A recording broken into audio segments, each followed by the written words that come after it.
Hello guys. आप सभी लोगों का मेरे चैनल द नेदरलैंड्स पे स्वागत है। आज हम ग्लोबल मार्शल आर्ट का चैप्टर 22 करेंगे।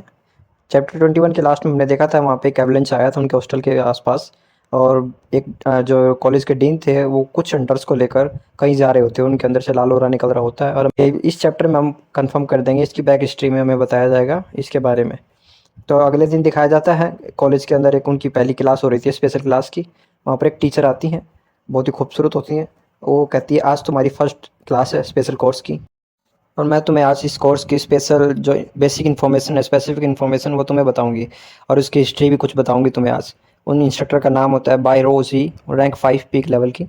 सभी बच्चे, फांग पिंग का दोस्त भी खुश होता है उसको देखकर कि अभी मेरे पैसे वसूल हो रहे हैं, ये तो पाथ ऑफ स्वॉर्ड्स की इंस्ट्रक्टर है। मुझे यहाँ पर अब खुशी मिलेगी अब इस कोर्स को पूरा करने में, पहले मैं बोर हो रहा था। तभी वो टीचर कहती है, लेसन स्टार्ट करने से पहले मैं तुमसे कुछ बात करना चाहती हूँ। ये एक कॉन्ट्रैक्ट है जो सीक्रेट असाइनमेंट है, एग्रीमेंट है। ये आप लोगों को साइन करना होगा। जो भी मैं अब तुम्हें बताऊंगी उसके बारे में आपको किसी को नहीं बताना होगा। ये एक स्पेशल कोर्स है, इस बिल्कुल इसमें सारी कॉन्फिडेंशियल इन्फॉर्मेशन होगी। अगर किसी ने भी बाहर जाके बोला तो उसके खिलाफ सख्त कार्रवाई ली जाएगी। तो आप सभी लोग इस फॉर्म को भर दीजिए और इस पर साइन कर दीजिए। तभी फाक मनी मंसोजर होता है, कुछ ना कुछ बहुत ही बड़ा मामला लग रहा है जो इस तरह से एग्रीमेंट साइन करवाए जा रहे हैं हमसे। और हम इसके अंदर आ चुके हैं तो हमें इसको पूरा ही करना होगा अब तो। तभी कहता है सभी के सभी चुप हो जाए। सभी बच्चे बड़बड़ाने लगे थे, उसके बारे में जिक्र करने लगे थे कि भैया तो बहुत खतरा लग रहा है कुछ इस खतरे में। तो तभी वो टीचर कहती है तो सभी ठीक है, सबको समझ आ गया, एग्रीमेंट है, आप सभी ने साइन कर लिए हैं जो जो इसमें पार्टिसिपेट करना चाहता है। अब मैं आपको थोड़ा मैजिक यूनिवर्सिटी के बारे में बता देती हूँ।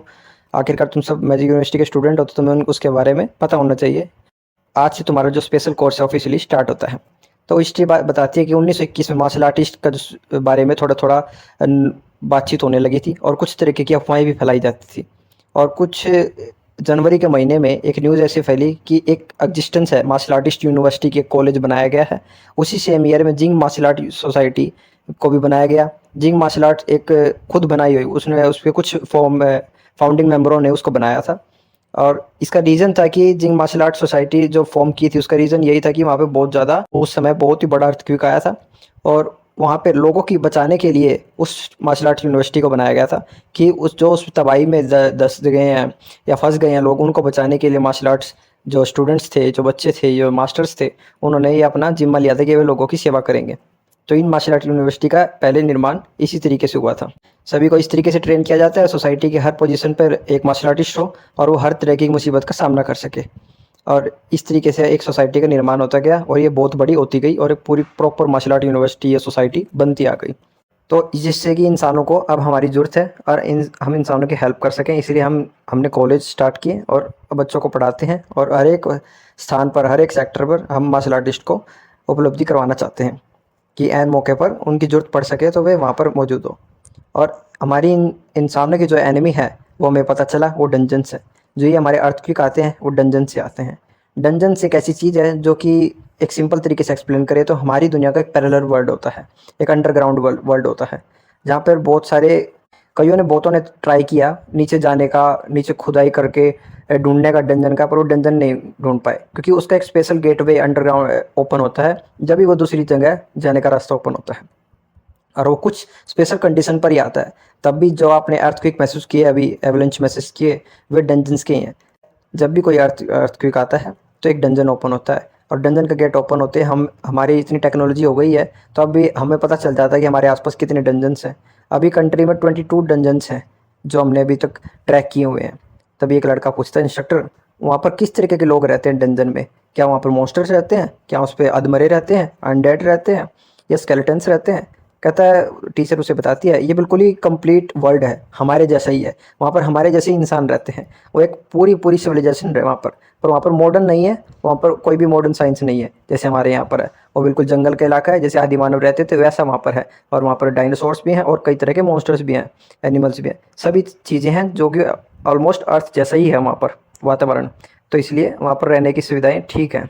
एक बहुत पहले की बात है, एक ऐसा पोर्टल खुला था उस डंजन के ओपन होने के बाद, उसमें से बहुत सारी लिविंग थिंग्स बाहर आई और जिसने बहुत ही केओस मचाया हमारी अर्थ पर। और उसके ही रोकने के लिए तभी बोल रही थी, तभी फांग बोलता है, इंस्ट्रक्टर मैं आपसे कुछ पूछना चाहता हूँ, ये वहाँ से निकल के यहाँ पर क्यों आ रहे थे हम और यहाँ पर एक केओस क्यों मचा रहे थे? वहाँ का इन्वायरमेंट अच्छा नहीं है क्या? तभी टीचर कहते हैं द रीजन स्टिल अनक्लियर, हमें पता नहीं वो क्यों आ रहे हैं, उनको क्या बताया गया है, वो यहाँ पर क्यों आना चाहते हैं। पर वहाँ का इन्वायरमेंट बिल्कुल अर्थ जैसा है, बिल्कुल साफ़ है, और हम जाके आ चुके हैं वहाँ से। जब भी कोई टेक्नोलॉजी हम अंदर लेके जाते हैं वो वहाँ पर काम करना बंद कर देती है। तो हमें सिर्फ अपने हाथ पे मार्शल आर्टिस्ट हम इसीलिए तैयार कर रहे हैं कि हम वहाँ पर वेपन्स यूज़ नहीं कर सकते हैं, तो सिर्फ इनकी ब्लास्ट एनर्जी और मार्शल आर्टिस्ट टेक्निक्स इनको यूज़ कर सकते हैं। इसीलिए डंजन्स में एक मार्शल आर्टिस्ट का अहम रोल है, ब्लड की का अहम रोल है, वाइट लेडीज का अहम रोल है, वहाँ के लोगों को अपना डिफेंस करने के लिए और वहाँ पर सर्वाइव करने के लिए। तभी फांग पिंग कहता है if I have enough wealth, अगर मेरे पास इतनी पैसे होंगे तो मैं अपनी ब्लड की को बहुत ज़्यादा ताकतवर कर सकता हूँ और एक मशीन भी खरीद सकता हूँ। क्या मुझे मेरे इस ज़मीन पर जो जन्म हुआ है इस वर्ल्ड को बचाने के लिए, वो बड़ी बड़ी बातें सोचने लगता है। बट मे बी वांग जियन इस देश को, इस वर्ल्ड को बचाएगा, शायद उसका ही मेन कैरेक्टर हो सकता है वांग जियन। तभी हमें सीन चेंज दिखाता है, जहाँ पर वांग जियन एक डंजन के अंदर होता है उस दूसरे लड़के के साथ जो ब्लू बाल वाला लड़का था। कहता है क्विंग फांग उठो उठो जल्दी चलो, हमारे खतरा है खतरा है, मैंने तुम्हारे विश्वास ही क्यों किया, मैं इतनी खतरनाक जगह पे क्यों आया। वांग जंग उसको भागते भागते कह रहा होता है कि मैंने तुम्हें पहले ही कहा था घुसने से पहले, ये विलेज बहुत बड़ा है, इसमें हमें कुछ स्ट्रॉन्ग मिल सकता है, तुमने मेरी बात नहीं मानी। पर वो लड़का उसे कहता है, पर मैंने कहा था ना यहाँ पे एनर्जी स्टोन मिलेगा, अगर वो एनर्जी स्टोन इतना बड़ा था मेरे हाथ की मुट्ठी जितना, अगर वो हमारे हाथ लग जाता तो हम अमीर हो जाते। पर वांग जंग कहता है कि तुमने सुना नहीं पिछली बार क्या हुआ था, हम फंस गए थे इसके अंदर, हमारे मास्टर थे इंस्ट्रक्टर वो फंस गए थे और डंजन का जो पोर्टल था वो क्लोज हो गया था, हमें वैसा नहीं एक्सपीरियंस करना, नहीं तो हम ज़िंदगी भर यहाँ पर फंस सकते हैं। और मैं पिछली अपनी मास्टर जैसी गलती नहीं कर सकता, पिछली बार तो मैं बहुत ही कमज़ोर था तो मैं अपने मास्टर को बचा नहीं पाया था, मास्टर ने हमको बचाने के लिए डंजन को क्लोज करने के लिए डंजन के अंदर एंटर हो गए थे। तो मेरे मास्टर जाते जाते मुझे कह के गए थे कि तुम उसका ख्याल रखना, नीन इनका उनकी कोई सिस्टर विस्टर होगी उसका ख्याल रखना। तो और जब मैं बहुत ही कमज़ोर था तो मैं उनको बचा नहीं पाया, और अब पता भी नहीं मुझे, मैं उनको इंस्ट्रक्टर को ढूंढने जाऊंगा वो मुझे ज़िंदा मिलेंगे या मरे मिलेंगे, कोई कंफर्म नहीं है, फिर भी मैं उनको कोशिश करूंगा ढूंढने की, इतना स्ट्रॉन्ग बनूंगा कि मैं हर एक डंजर को पार करूंगा, उनको एंटर करूंगा और उनमें ढूंढने की कोशिश करूंगा, उनको कभी मैं ढूंढ पाया तो मुझे खुशी होगी, इसलिए मैं स्ट्रॉन्ग हो रहा हूँ इतना। अभी वो लड़का कहता है क्या हम फांगपिंग को यहाँ पे ला सकते हैं, अगर हम तीनों होंगे ना कुछ कर ही लेंगे। पर वो बहुत ही लड़का बहुत ही होशियार है, क्राफ्टी और बहुत ही तेज़ है, हम तीनों बहुत ही अच्छी टीम कहलाएंगे अगर हम तीनों एक साथ डंजन में आएंगे तो। तभी फांग जंग कहते हैं नहीं नहीं वो रैंक 1 का है, तुम भूल गए क्या, वो इस डंजन के अभी बहुत ही कमज़ोर है, अगर वो इस डंजन में आएगा तब तो तुम्हारा जाएगा, और उसका मैं उस पर अपने ऊपर इतना बर्डन लेना नहीं चाहता उसका, वो अभी सीख रहा है, वो जल्दी सीख रहा है, वो जल्दी ताकतवर हो जाएगा। तभी लड़का कहता है हाँ हाँ मुझे उसकी इतनी तेज़ इंप्रूवमेंट देख कर मैं तो भूल ही गया था, वो तो सिर्फ ही रैंक 1 का है। तभी वो कहते हैं हे जांगयान, वो एक जगह पर पहुंचते हैं जहाँ बहुत ही खूबसूरत सीनरी होती है, तो उसको देख कर कहता है हाँ खूबसूरत तो है, तो वो उसे चिढ़ाता है वांग जान कि अगर तुम यहीं पर एक वाइफ को ढूंढ लो और यहीं पर शादी कर लो, क्या पता तुमको एक्सेप्ट कर ले।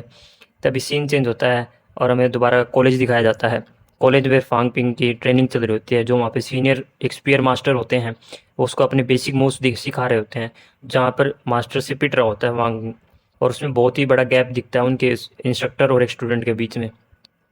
एक थ्रस्ट टेक्निक सिखा रहा होता है उसे, स्पीयर थ्रस्ट टेक्निक, जिसको फांगपिंग बिल्कुल भी ब्लॉक नहीं कर पा रहा था, उसकी चेस्ट पर डायरेक्ट डायरेक्ट हिट हो रही थी और उस पर सांस लेने में दिक्कत हो रही थी, और फांगपिंग ब्लॉक करने की कोशिश कर रहा था उसकी स्पीयर की, पर वो बिल्कुल भी नाकाम था क्योंकि जो इंस्ट्रक्टर थे वो बहुत ताकतवर थे और उसका डिफेंस काम नहीं कर रहा था उनके आगे, और इंस्ट्रक्टर ने बता दिया कि मेरे में और तुम्हारे में कितना फ़र्क है, तो वो एक ज़ोरदार स्पेयर उसके पैरों पे मारता है और उसको ज़मीन पर गिर देता है।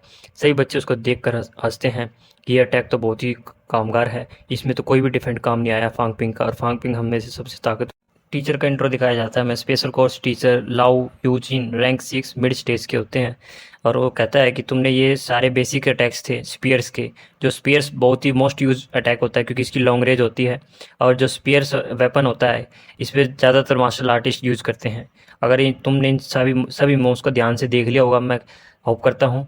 और तभी सभी बच्चे हैरान थे सीन का ये देख कर कि इंस्ट्रक्टर चांद तो बहुत ही अमेजिंग है और उन्होंने इतनी अमेजिंग प्रदर्शन किया टेक्निक्स का। तभी कहता है ऑलराइट क्लास, तुम अगले प्रेसिडेंट के पास जा सकते हो और उनसे क्लास ले सकते हो। फांगपिंग वहीं पर नीचे बैठा हुआ था और देख रहा था ये बेसिक अटैक इतने ताकतवर हो सकते हैं, मैंने इसको थोड़ा कम समझ लिया।